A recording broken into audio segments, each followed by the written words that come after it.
इस वक्त एक सबसे बड़ी खबर आपको बता दें, पश्चिम बंगाल के मालदा में न्यायिक ऑफिसर्स को बंधक बनाए जाने पर सुप्रीम कोर्ट ने संज्ञान लिया है। सीजीआई ने कहा कि शाम 5 बजे न्यायिक ऑफिसर्स को घेरा गया, रात 11 बजे तक वहां कोई नहीं आया। ऐसी घटनाएं न्यायिक प्रक्रिया में बाधा हैं, इसे स्वीकार नहीं किया जा सकता। तो मालदा की इस घटना पर सीजीआई सख्त, जहां इस वक्त ये बड़ी खबर आपको बता रहे हैं। मालदा में 7 न्यायिक ऑफिसर्स को लेकर ये खबर है और ऑफिसर्स का जिस तरीके से घेराव किया गया, न्यायिक अधिकारियों को बंधक बनाने पर ही सुप्रीम कोर्ट ने संज्ञान लिया है और कहा इसे स्वीकार नहीं किया जा सकता। मालदा की घटना पर ही सुप्रीम कोर्ट की सख्ती, ये इस वक्त की बड़ी खबर है, जहां पश्चिम बंगाल के मालदा में न्यायिक ऑफिसर्स को बंधक बनाए जाने पर सुप्रीम कोर्ट ने संज्ञान लिया है। सीजीआई ने यह भी कहा कि इसे राजनीतिक रंग नहीं देना चाहता। साथ ही कहा कि शाम 5 बजे न्यायिक ऑफिसर्स को घेरा गया और रात 11 बजे तक वहां कोई नहीं आया। ऐसी घटनाएं न्यायिक प्रक्रिया में बाधा हैं, इसे स्वीकार नहीं किया जा सकता। तो मालदा की घटना पर सुप्रीम कोर्ट की सख्ती, ये इस वक्त की एक सबसे बड़ी खबर आपको बता रहे हैं। हालांकि पूरे मामले पर संज्ञान लेते हुए क्या कहा गया, इस बारे में और जानकारी के साथ अपने सहयोगी से करूं सवाल। उससे पहले एक बार फिर से बता दें, न्यायिक ऑफिसर्स को बंधक बनाए जाने के इस मामले पर ही सुप्रीम कोर्ट की सख्ती, ये इस वक्त की बड़ी खबर है। सुप्रीम कोर्ट ने संज्ञान लेते हुए सीजीआई ने कहा कि न्यायिक ऑफिसर्स का घेराव हुआ और रात तक 11 बजे तक वहां पर कोई भी नहीं आया, इसे स्वीकार नहीं किया जा सकता। पीयूष पांडे हमारे सहयोगी इस वक्त हमें ज्वाइन कर चुके हैं। पीयूष, पूरे मामले पर संज्ञान लेते हुए क्या कहा गया अभी तक? बिल्कुल सुरभि, देखिए सुप्रीम कोर्ट ने कड़ी नाराजगी जताई है। न्यायिक अधिकारियों का विरोध प्रदर्शन और उनका घेराव किया गया और उसके बाद उन पर जो पत्थरबाजी की गई, उसको लेकर के सुप्रीम कोर्ट ने सीधे तौर पर यह कहा है कि सुप्रीम कोर्ट की ओर से जो आदेश जारी करके न्यायिक अधिकारियों को उचित व्यवस्था लागू करने के लिए कहा गया था, उस पर सीधे तौर पर हमला किया गया है।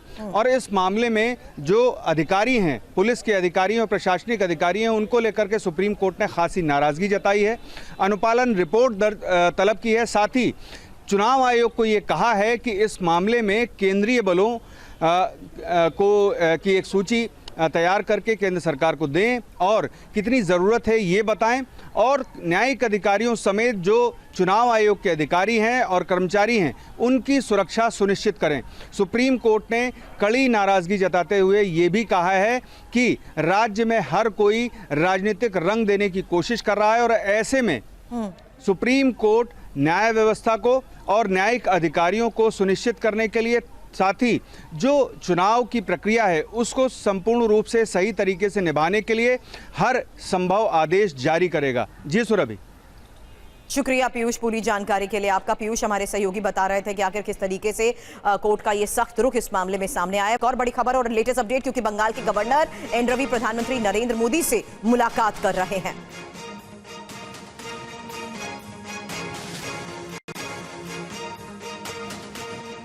और अब खबर पश्चिम बंगाल की सियासत से जुड़ी। बंगाल के मालदा में एसआईआर से नाम काटे जाने का मामला गर्मा गया है। कल मालदा में प्रदर्शन के दौरान 7 जजों का कई घंटे तक घेराव किया गया। जजेस का घेराव, एसआईआर में वोटर्स के नाम काटे जाने के खिलाफ मालदा कालियाचक इलाके में जजों को बीडीओ ऑफिस में बंधक बना लिया गया। जिन 7 जजों को बंधक बनाया गया उनमें 4 महिलाएं हैं। आरोप है कि जानकारी मिलने के बाद भी स्थानीय प्रशासन ने जजों को तुरंत निकालने की कोशिश नहीं की। आधी रात को पुलिस की टीम जजों को निकालने पहुंची। पुलिस टीम पर भी भीड़ ने पथराव किया, यहां तक कि पुलिस के काफिले को रोकने तक की कोशिश हुई। चुनाव आयोग ने इस पर रिपोर्ट तलब की।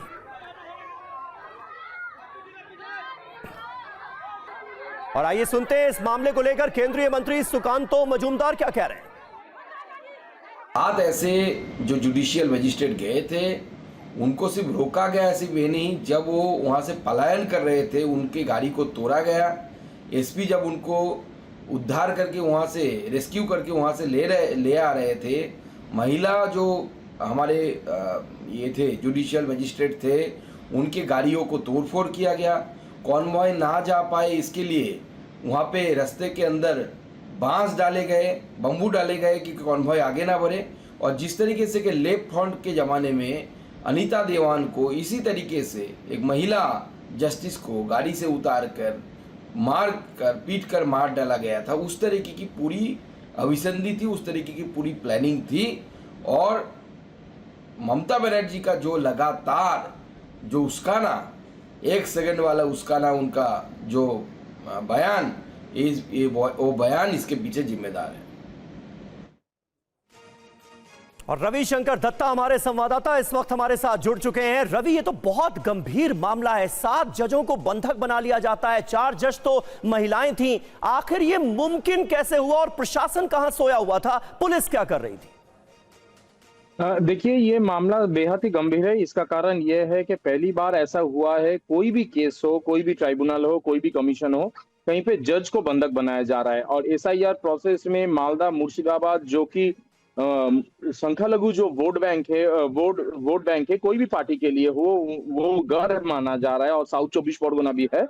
तो वो जगह पे अगर ऐसा हो रहा है तो ये बहुत गंभीर मामला है। लेकिन ममता बनर्जी ने जिस दिन, आपको याद होगा समय, जिस दिन उन्होंने इश्तेहार पार्टी का कैंडिडेट लिस्ट प्रचार किए सामने लाए थे, उसी दिन कहा था कि मेरे हाथ से उन्होंने सब कुछ ले लिया है, all power has been taken by the administration. तो कल भी उन्होंने कहा कि मेरे हाथ से पूरा पावर ले लिया है, इसके बाद अगर कुछ होगा तो मेरा जिम्मेदारी नहीं है। और तृणमूल कांग्रेस के तरफ से भी ये कहा गया है कि हम इसके लिए जिम्मेदार नहीं है। जैसे सुकांत मजुमदार कह रहे हैं कि अनीता दीवान के केस में जैसे हुआ था वैसा एक प्लान था, तो ये कहना तो मुश्किल है, ये तो इंटेलिजेंस के ऊपर है। लेकिन कल मालदा में जो हुआ, बेहद ही शर्मनाक बात है। लोगों को अगर उनका नाम वोटर लिस्ट में नहीं दिख रहा है तो इसके लिए जो प्रोसेस अपनाया जा रहा है, तृणमूल कांग्रेस ने कहा है कि हम इसका समर्थन नहीं करते। और बीजेपी यहाँ पे कह रहा है कि ये एडमिनिस्ट्रेशन के ऊपर है।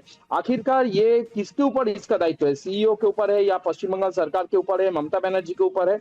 ये तो देखने वाली बात है। लेकिन पूरा मामला जो हुआ है शर्मनाक बात है, और इसका पॉलिटिसाइजेशन भी हो रहा है, ये भी बात है। क्योंकि एडजुडिकेशन में अभी 45 लाख का हियरिंग हुआ है, उनमें मान लीजिए 14-15% जो है आपका उनमें नाम डिलीट हुए हैं। वो इलेक्शन कमीशन ने अभी तक इसको सामने नहीं लाया है। लेकिन बात यही है कि ये प्रोसेस में इनका कहना है, जो लोग वहां पे विरोध कर रहे थे उनका कहना है हम जेन्युइन वोटर है, जानबूझ के हमारा नाम काटा जा रहा है, जो कि तृणमूल कांग्रेस बार बार आरोप कर रही है। रवि, निश्चित तौर पर अब आरोप प्रत्यारोप का सिलसिला तो शुरू हो गया है बीजेपी और टीएमसी के बीच में, लेकिन यह मामला बहुत गंभीर है। टीएमसी के नेता कुणाल घोष इस वारदात को लेकर क्या कह रहे हैं, जरा सुनते हैं।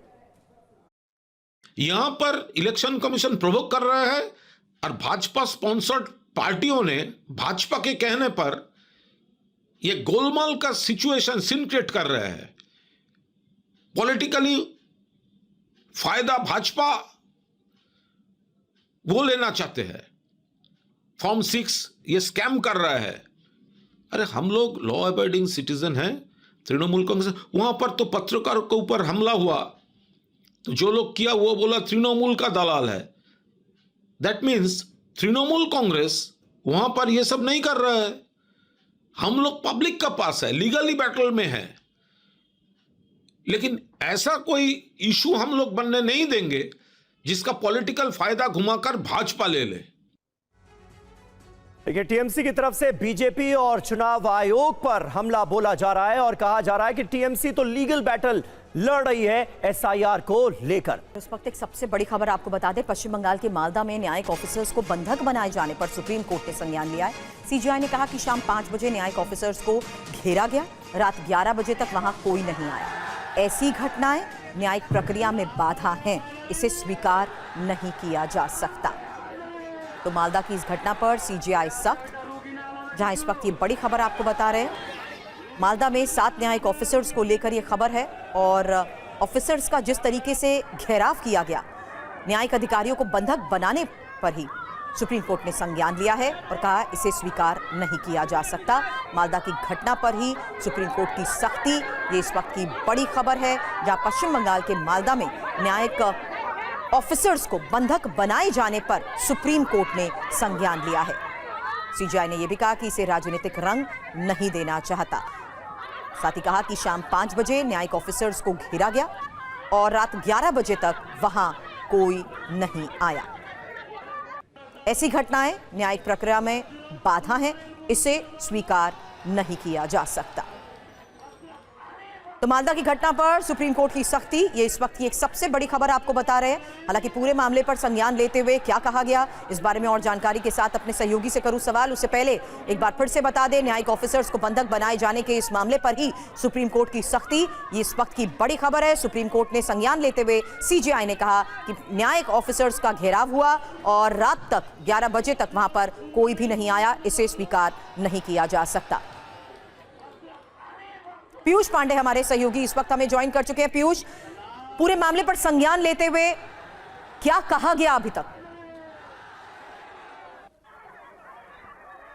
बिल्कुल सुरभि, देखिए सुप्रीम कोर्ट ने कड़ी नाराजगी जताई है न्यायिक अधिकारियों का जो विरोध प्रदर्शन और उनका घेराव किया गया और उसके बाद उन पर जो पत्थरबाजी की गई उसको लेकर के सुप्रीम कोर्ट ने सीधे तौर पर यह कहा है कि सुप्रीम कोर्ट की ओर से जो आदेश जारी करके न्यायिक अधिकारियों को उचित व्यवस्था लागू करने के लिए कहा गया था, उस पर सीधे तौर पर हमला किया गया है। और इस मामले में जो अधिकारी हैं, पुलिस के अधिकारी और प्रशासनिक अधिकारी हैं, उनको लेकर के सुप्रीम कोर्ट ने खासी नाराजगी जताई है, अनुपालन रिपोर्ट तलब की है। साथ ही चुनाव आयोग को ये कहा है कि इस मामले में केंद्रीय बलों की एक सूची तैयार करके केंद्र सरकार को दें और कितनी ज़रूरत है ये बताएं और न्यायिक अधिकारियों समेत जो चुनाव आयोग के अधिकारी हैं और कर्मचारी हैं उनकी सुरक्षा सुनिश्चित करें। सुप्रीम कोर्ट ने कड़ी नाराज़गी जताते हुए ये भी कहा है कि राज्य में हर कोई राजनीतिक रंग देने की कोशिश कर रहा है और ऐसे में सुप्रीम कोर्ट न्याय व्यवस्था को और न्यायिक अधिकारियों को सुनिश्चित करने के लिए, साथ ही जो चुनाव की प्रक्रिया है उसको संपूर्ण रूप से सही तरीके से निभाने के लिए हर संभव आदेश जारी करेगा। जी सुरभि। शुक्रिया पीयूष पूरी जानकारी के लिए आपका। पीयूष हमारे सहयोगी बता रहे थे कि आखिर किस तरीके से कोर्ट का ये सख्त रुख इस मामले में सामने आया। और बड़ी खबर और लेटेस्ट अपडेट, क्योंकि बंगाल के गवर्नर एन रवि प्रधानमंत्री नरेंद्र मोदी से मुलाकात कर रहे हैं।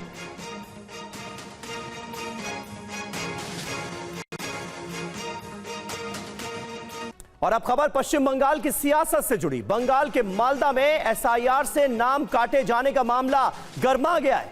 कल मालदा में प्रदर्शन के दौरान 7 जजों का कई घंटे तक घेराव किया गया। जजेस का घेराव एसआईआर में वोटर्स के नाम काटे जाने के खिलाफ।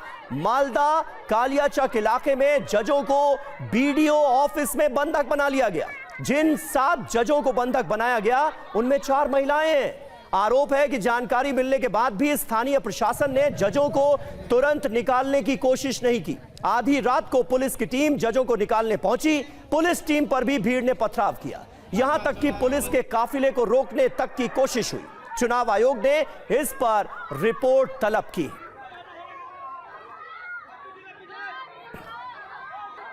और आइए सुनते हैं इस मामले को लेकर केंद्रीय मंत्री सुकांतो मजूमदार क्या कह रहे हैं। आज ऐसे जो जुडिशियल मजिस्ट्रेट गए थे उनको सिर्फ रोका गया, सिर्फ ये नहीं, जब वो वहाँ से पलायन कर रहे थे उनकी गाड़ी को तोड़ा गया। एसपी जब उनको उद्धार करके वहाँ से रेस्क्यू करके वहाँ से ले आ रहे थे, महिला जो हमारे ये थे जुडिशियल मजिस्ट्रेट थे उनकी गाड़ियों को तोड़फोड़ किया गया। कॉन्वॉय ना जा पाए इसके लिए वहाँ पे रास्ते के अंदर बांस डाले गए, बम्बू डाले गए कि कॉन्वॉय आगे ना बढ़े। और जिस तरीके से कि लेफ्ट फ्रंट के ज़माने में अनीता देवान को इसी तरीके से एक महिला जस्टिस को गाड़ी से उतार कर पीट कर मार डाला गया था, उस तरीके की पूरी अभिसंधि थी, उस तरीके की पूरी प्लानिंग थी। और ममता बनर्जी का जो लगातार जो उसकाना, 1 सेकंड वाला उसकाना उनका जो बयान, वो बयान इसके पीछे जिम्मेदार है। और रविशंकर दत्ता हमारे संवाददाता इस वक्त हमारे साथ जुड़ चुके हैं। रवि, ये तो बहुत गंभीर मामला है। 7 जजों को बंधक बना लिया जाता है, 4 जज तो महिलाएं थीं। आखिर ये मुमकिन कैसे हुआ और प्रशासन कहां सोया हुआ था, पुलिस क्या कर रही थी? देखिए, ये मामला बेहद ही गंभीर है। इसका कारण यह है कि पहली बार ऐसा हुआ है, कोई भी केस हो, कोई भी ट्राइब्यूनल हो, कोई भी कमीशन हो, कहीं पे जज को बंधक बनाया जा रहा है। और एसआईआर प्रोसेस में मालदा, मुर्शिदाबाद, जो कि संख्यालघु जो वोट बैंक है कोई भी पार्टी के लिए वो गर्व माना जा रहा है, और साउथ 24 परगना भी है। तो वो जगह पे अगर ऐसा हो रहा है तो ये बहुत गंभीर मामला है। लेकिन ममता बनर्जी ने जिस दिन, आपको याद होगा समीर, जिस दिन उन्होंने इश्तेहार पार्टी का कैंडिडेट लिस्ट प्रचार किए सामने लाए थे, उसी दिन कहा था कि मेरे हाथ से उन्होंने सब कुछ ले लिया है, all power has been taken by the administration. तो कल भी उन्होंने कहा कि मेरे हाथ से पूरा पावर ले लिया है, इसके बाद अगर कुछ होगा तो मेरा जिम्मेदारी नहीं है। और तृणमूल कांग्रेस के तरफ से भी ये कहा गया है कि हम इसके लिए जिम्मेदार नहीं है। जैसे सुकांत मजूमदार कह रहे हैं कि अनीता दीवान के केस में जैसे हुआ था वैसा एक प्लान था, तो ये कहना तो मुश्किल है, ये तो इंटेलिजेंस के ऊपर है। लेकिन कल मालदा में जो हुआ बेहद ही शर्मनाक बात है। लोगों को अगर उनका नाम वोटर लिस्ट में नहीं दिख रहा है तो इसके लिए जो प्रोसेस अपनाया जा रहा है, तृणमूल कांग्रेस ने कहा है कि हम इसका समर्थन नहीं करते, और बीजेपी यहाँ पे कह रहा है कि ये एडमिनिस्ट्रेशन के ऊपर है। आखिरकार ये किसके ऊपर इसका दायित्व है? सीईओ के ऊपर है या पश्चिम बंगाल सरकार के ऊपर है, ममता बनर्जी के ऊपर है? ये तो देखने वाली बात है। लेकिन पूरा मामला जो हुआ है शर्मनाक बात है, और इसका पॉलिटिसाइजेशन भी हो रहा है, ये भी बात है। क्योंकि एडजुडिकेशन में अभी 45 लाख का हियरिंग हुआ है, उनमें मान लीजिए 14-15% जो है आपका उनमें नाम डिलीट हुए हैं। वो इलेक्शन कमीशन ने अभी तक इसको सामने नहीं लाया है। लेकिन बात यही है कि ये प्रोसेस में इनका कहना है, जो लोग वहां पे विरोध कर रहे थे उनका कहना है हम जेन्युइन वोटर है, जानबूझ के हमारा नाम काटा जा रहा है, जो कि तृणमूल कांग्रेस बार बार आरोप कर रही है। रवि, निश्चित तौर पर अब आरोप प्रत्यारोप का सिलसिला तो शुरू हो गया है बीजेपी और टीएमसी के बीच में, लेकिन यह मामला बहुत गंभीर है। टीएमसी के नेता कुणाल घोष इस वारदात को लेकर क्या कह रहे हैं, जरा सुनते हैं। यहां पर इलेक्शन कमीशन प्रोवोक कर रहा है और भाजपा स्पॉन्सर्ड पार्टियों ने भाजपा के कहने पर यह गोलमाल का सिचुएशन सीन क्रिएट कर रहे हैं। पॉलिटिकली फायदा भाजपा वो लेना चाहते हैं। फॉर्म 6 ये स्कैम कर रहा है। अरे हम लोग लॉ अबाइडिंग सिटीजन हैं। तृणमूल कांग्रेस, वहां पर तो पत्रकारों के ऊपर हमला हुआ तो जो लोग किया वो बोला तृणमूल का दलाल है। दैट मीन्स तृणमूल कांग्रेस वहां पर ये सब नहीं कर रहा है। हम लोग पब्लिक का पास है, लीगली बैटल में है, लेकिन ऐसा कोई इशू हम लोग बनने नहीं देंगे जिसका पॉलिटिकल फायदा घुमाकर भाजपा ले ले। देखिए, टीएमसी की तरफ से बीजेपी और चुनाव आयोग पर हमला बोला जा रहा है और कहा जा रहा है कि टीएमसी तो लीगल बैटल लड़ रही है एसआईआर को लेकर।